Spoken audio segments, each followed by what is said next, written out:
ये सब चीजें हैं। जब आपकी जेब से बीमारी होती है, आपकी जेब से पैसा निकलता है, आप उसका आकलन नहीं करते, आप छोटी छोटी चीजों का आकलन करते हैं।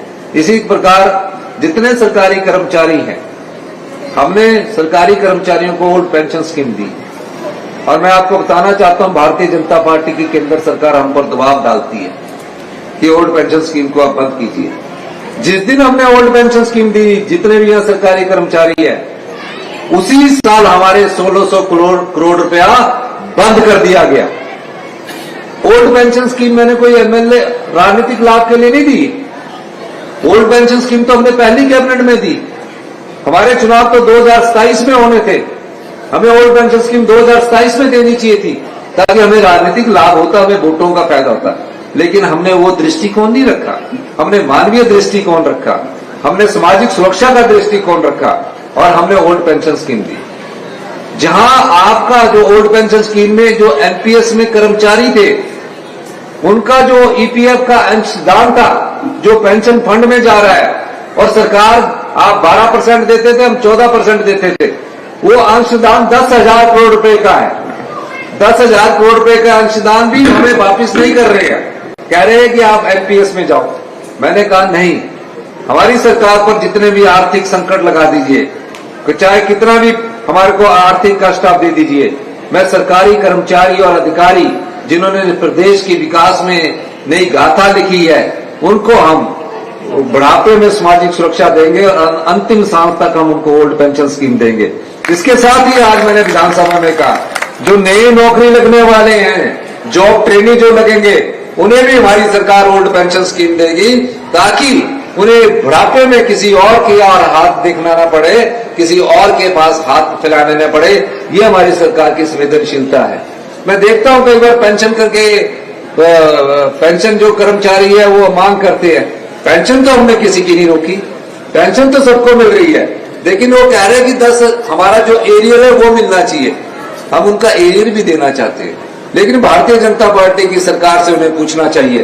5 साल जिन्होंने आपकी संपदा को लुटाया, 50,000 करोड़ रुपया हमसे ज्यादा आया, 1-2 हजार करोड़ रुपए की बिल्डिंगें बना दी इस प्रदेश में जो आज खाली पड़ी हुई है। इसके लिए कौन दोषी है? वो लोग दोषी थी जिनकी सोच दूरदर्शी नहीं थी, जिनकी सोच आम लोगों के लिए नहीं थी, जिनकी सोच किसानों के लिए नहीं थी। आज उनके एरियर को भी हम भुगतान कर रहे हैं। मैं 75 साल से ऊपर के जितने बुजुर्ग थे, मैं देख रहा था कि एक दिन 90 साल के एक बुजुर्ग बोल रहे थे कि मेरे को भुगतान नहीं हुआ।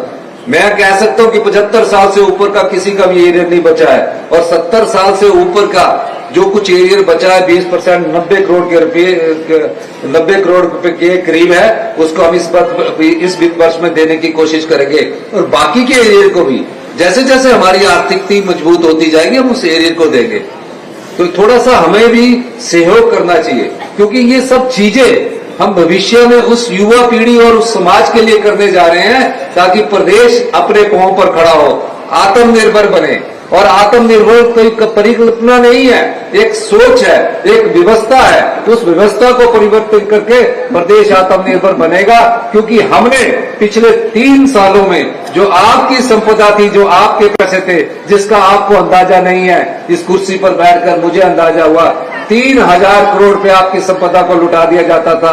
भ्रष्टाचार के चोर दरवाजों को बंद करके हमने वो 3,000 करोड़ रुपया आपका बचाया है, जिसके कारण हम हेल्थ में, शिक्षा के स्तर में बदलाव कर रहे हैं। ये सब चीजें हैं जिसका पता आपको नहीं होता है, लेकिन जो फैसले करने वाले लोग होते हैं उन्हें पता लगता है कि कहां से लीकेज है। हम सब लीकेज को बंद कर रहे हैं। हम चाहते हैं कि हमारी शिक्षा का स्तर हिंदुस्तान में अच्छा हो, नंबर 1 हो, हमारा हेल्थ का स्तर नंबर 1 हो, और हमारी 75 लाख के लोगों की जेब में पैसा है।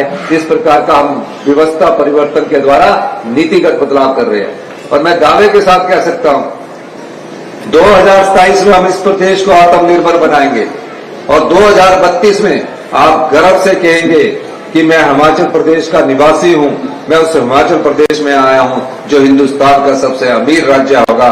इस प्रकार का बदलाव हम इस प्रदेश में करने जा रहे हैं, जहां बच्चा सरकारी स्कूल का पढ़कर भविष्य की किसी भी चुनौती का सामना करना के लिए तैयार होगा। पर इसमें आप सब लोगों का सहयोग चाहिए। हम फैसले कर रहे हैं, हम फैसले आपके हित में कर रहे हैं। अगर ये एयरपोर्ट बनता है तो मैं दावे के साथ कह सकता हूं कि आज जो जिनकी आर्थिक समृद्धि में 1 लाख रुपया आता है, आने वाले 5 सालों में 10 लाख रुपया आएगा। ये हमारा परिकल्पना है, ये हमारी सोच है। आपने मेरी बात सुनी, मैं आपको ये कहना चाहता हूं